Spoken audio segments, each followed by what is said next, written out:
He inherited an ancient mine, and a captivating alien beauty awaited him. The unexpected inheritance.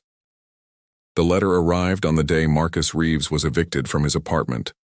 Rain dripped from his jacket as he tore open the envelope, expecting another rejection from a potential employer. Instead, he found himself named the sole heir to his Uncle Richard's estate, a mining operation on the distant planet Nerith. This has to be some kind of joke, Marcus muttered, scanning the official documents. His uncle had left Earth 30 years ago to pursue fortune among the stars, becoming little more than a family legend. They had exchanged a few messages over the years, but Marcus never expected to inherit anything, let alone an entire mining operation. 3 weeks later, Marcus stood at the viewport of an interplanetary transport, watching as Nerith grew from a purple-tinged speck to a swirling marble of violet clouds and indigo oceans.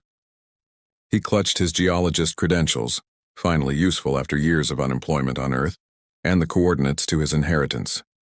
"First time to Nerith?" asked the pilot as they began descent through the atmosphere. Marcus nodded, mesmerized by the landscape below. "My uncle left me some property here." "A mine of some sort," the pilot whistled. "Must be one of the crystal operations. Valuable stuff if you can extract it properly. Dangerous work, though." The transport landed at a small outpost at the edge of a vast, undulating plain. Purple grasses swayed in the breeze beneath a sky tinted with permanent sunset hues. A local guide with weathered skin and bright eyes met Marcus at the landing pad. "You must be Richard's nephew," she said, extending a hand. "I'm Gina. I'll take you to the mine."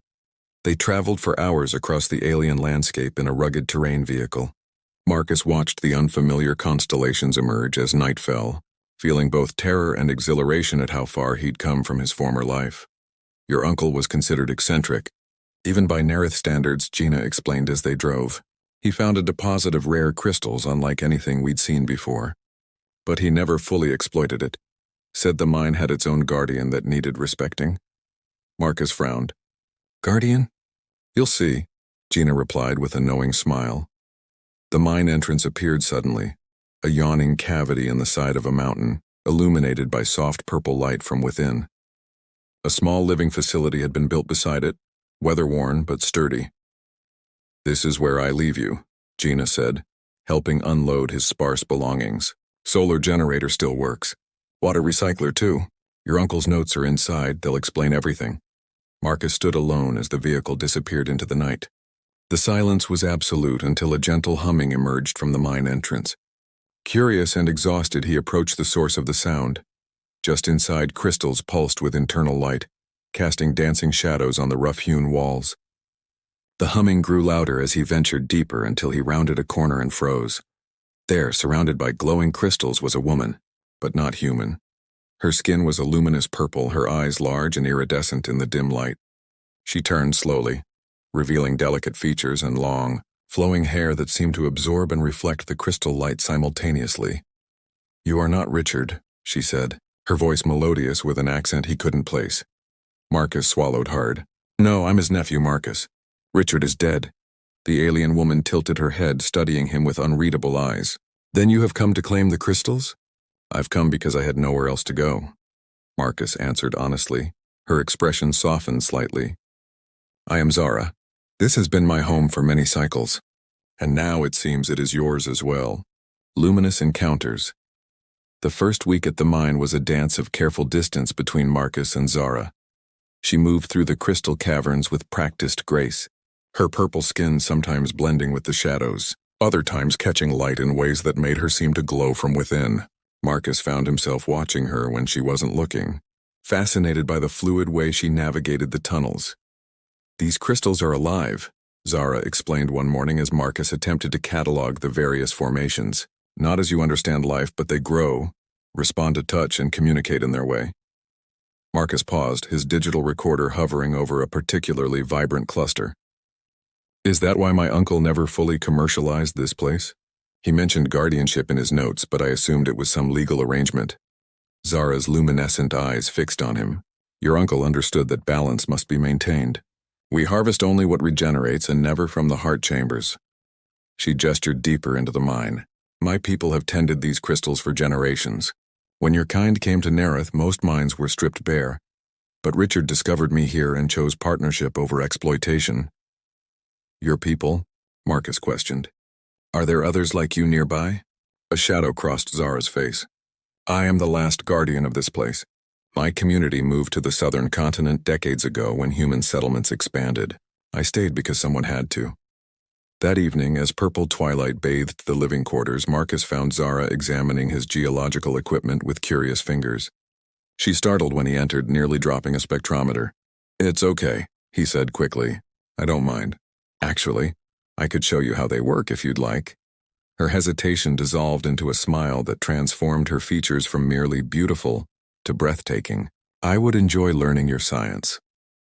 They sat together for hours, heads bent over instruments, shoulders occasionally brushing. Marcus explained Earth geology while Zara shared knowledge of crystal growth patterns unique to Nerith. When her hand accidentally covered his while reaching for a sample, neither pulled away immediately. The warmth of her touch surprised him. He'd expected her skin to be cool like the crystals she tended. You are not what I expected, Marcus Reeves, she said softly. What did you expect? Someone like the others who came before, those who see only value to be extracted. She studied his face in the dim light. You look at the crystals with wonder, not calculation. Marcus felt heat rise to his cheeks. Maybe I'm just not a very good businessman.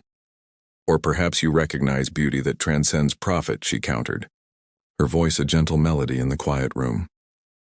The days that followed established a tentative rhythm. Mornings spent exploring the outer tunnels, Zara teaching Marcus which crystals could be harvested and which needed more time to mature. Afternoons documenting and processing their findings. Evenings sharing meals and stories, the distance between them gradually shrinking. One day, while harvesting in a particularly narrow passage, the ground shifted beneath them. Marcus instinctively reached for Zara as loose rocks tumbled from above. He pulled her against him, shielding her with his body as dust and pebbles showered down. When the rumbling stopped, they remained frozen in embrace, her face inches from his, breath mingling in the crystal-lit space. For one suspended moment, Marcus thought he might kiss her, and stranger still, he thought she might welcome it. Instead, he gently released her. Are you hurt? Zara shook her head, her eyes never leaving his. The mind remembers old wounds. There was extensive drilling here before Richard came.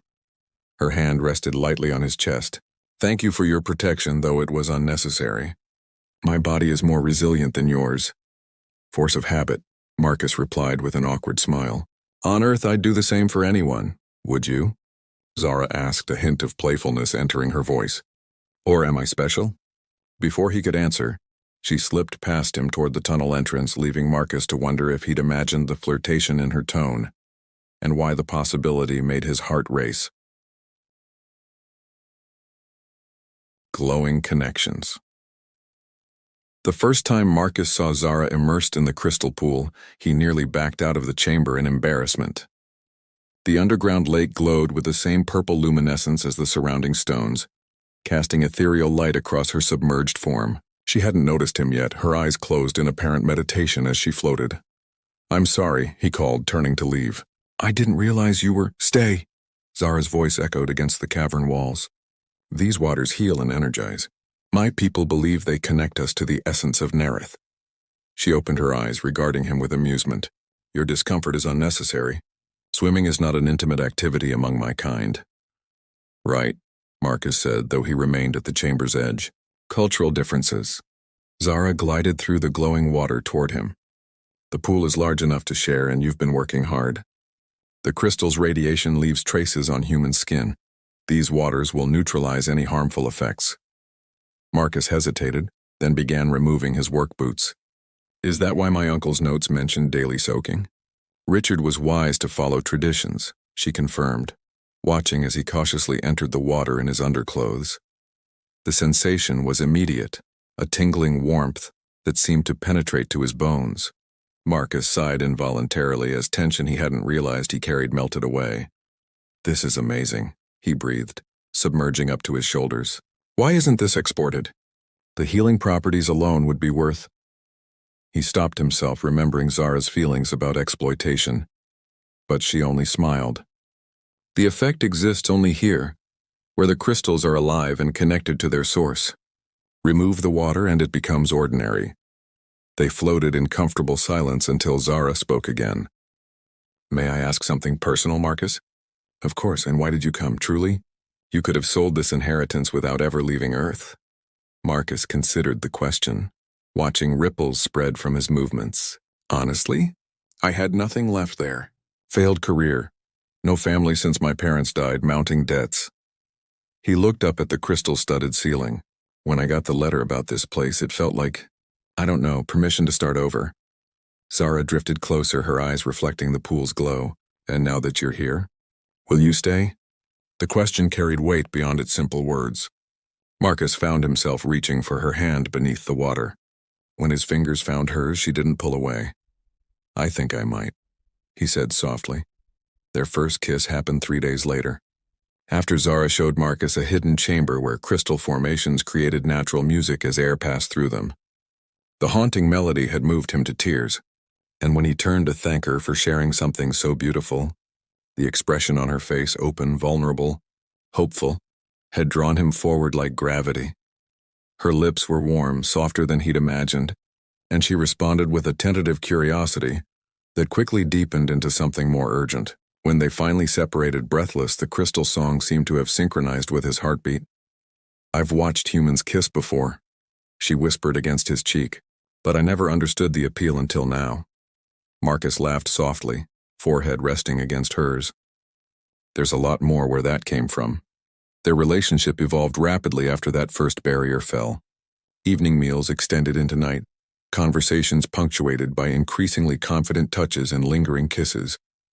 Zara's natural curiosity extended to physical affection, her delight in discovering human expressions of intimacy, both endearing and arousing.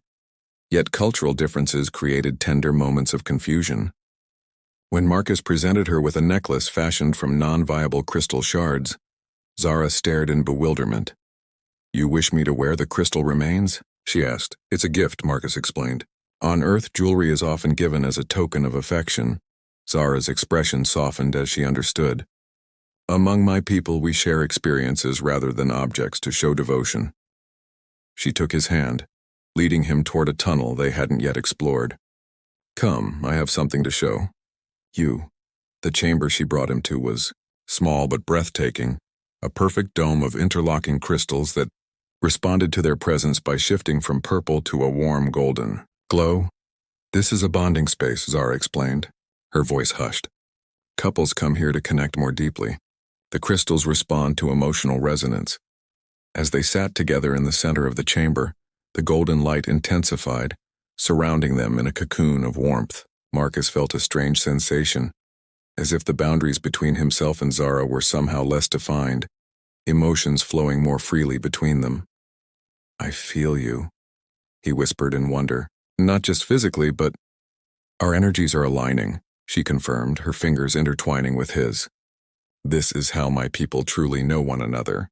In that moment, surrounded by responsive light and connected in ways he couldn't fully comprehend, Marcus realized he was falling in love with Zara, and that his life would never return to what it had been before.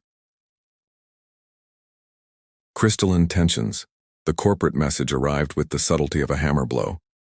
Astral Extraction Industries was claiming ownership of Marcus's mine. According to them, his uncle's claim had merely been a lease, now expired and returning to AEI control. "They're sending representatives next week," Marcus told Zara, his voice tight with worry. Zara's purple skin dimmed slightly with concern. "Your uncle faced similar challenges. He prevailed. He had decades of experience on Nerith. I've been here 3 months." That night, Zara led Marcus deeper into the mine than they'd ever ventured before, to an enormous cavern dominated by massive crystal formations. "The heart chamber," she explained. "This is what corporations truly seek. These primary crystals can transmit energy across vast distances without loss." Her luminescent eyes met his, but removing them would collapse the entire ecosystem. "All crystals would die. And you?" Marcus asked, suddenly understanding more was at stake than profit. "My people evolved in symbiosis with these crystals. Their energy sustains us." She touched the central formation gently. "Without them, I would fade." When the AEI team arrived, led by a sharp-featured executive named Farrens and backed by security personnel, Marcus stood firm at the entrance to the facility. "This is private property," he stated. "I have documentation proving my uncle's ownership." Varens smiled thinly. "Partial ownership at best. We're beginning preliminary survey work today." "You can't," Marcus countered, producing documents from his tablet. "Regional statutes require environmental impact studies before operational changes. Those take 60 days. As they argued legalities, security personnel began moving toward the mine entrance. Suddenly, a low humming filled the air. The ground trembled slightly and the visible crystals flared with intense purple light. Zara emerged from the darkness, her skin radiating the same brilliant glow, eyes fierce with determination. The security team instinctively raised their weapons. "Stand down," Marcus shouted, moving between them. "What is that?" Varens demanded, backing away. "She is Zara, the legal guardian of this crystal ecosystem," Marcus declared, "and under Interplanetary Indigenous Rights Treaty, she has authority to deny access to her ancestral territory." It was a bluff, but delivered with enough confidence that Varens hesitated. "We'll verify these claims," the executive finally said. "This isn't over, Reeves." When the shuttles departed, Marcus exhaled heavily. "That won't hold them long." Zara took his hand, her glow subsiding to gentle luminescence.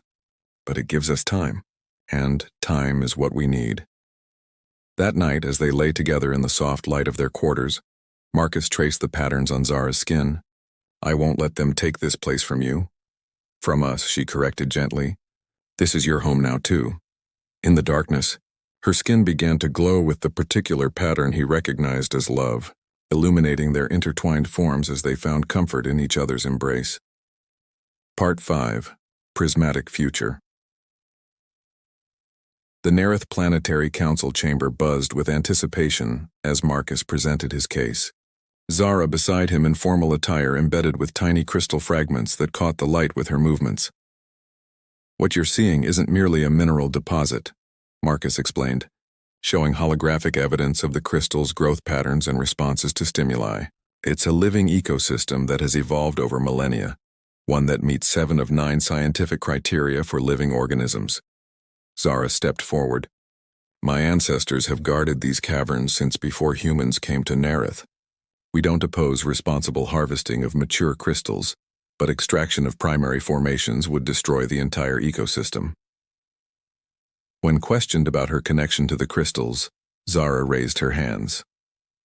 The fragments in her clothing glowed, and in response, her skin illuminated with matching patterns, the symbiosis unmistakable. Varen, representing AEI, argued that biological curiosities didn't negate their extraction rights. Marcus countered with a sustainable alternative: plans for a research facility that would study the unique properties of living crystals while continuing responsible harvesting. These innovations would establish Nereth as a center for crystal biotechnology, creating jobs and preserving a unique ecosystem, all while remaining profitable. After hours of deliberation, the council announced their decision. Claim 27B was reclassified as a protected biohabitat with sustainable research designation. AEI received a stake in research outcomes but no extraction rights. 6 months later, the small operation had transformed into a pioneering research institution. Marcus stood at their new dwelling, watching Zara tend to their garden of crystal formations integrated with native plants. That evening, they visited the heart chamber. Zara led him to a small alcove where a tiny crystal formation grew, its color a blend of earth mineral tones and Nereth purple. "New growth," she explained, her voice tender. "The crystals respond to strong emotional bonds by creating hybrid formations." She placed his hand gently over it. "It contains energy signatures from both of us. In my culture, it's considered the beginning of a child, a new life form born from our connection." Marcus stared in wonder, then pulled Zara into an embrace. "I never imagined finding a family across the stars," he whispered. Around them, the ancient mine, now sanctuary, home, and cradle of innovation, hummed with harmonious energy as the crystals sang their eternal song, witnesses to a union that bridged worlds and created something entirely new.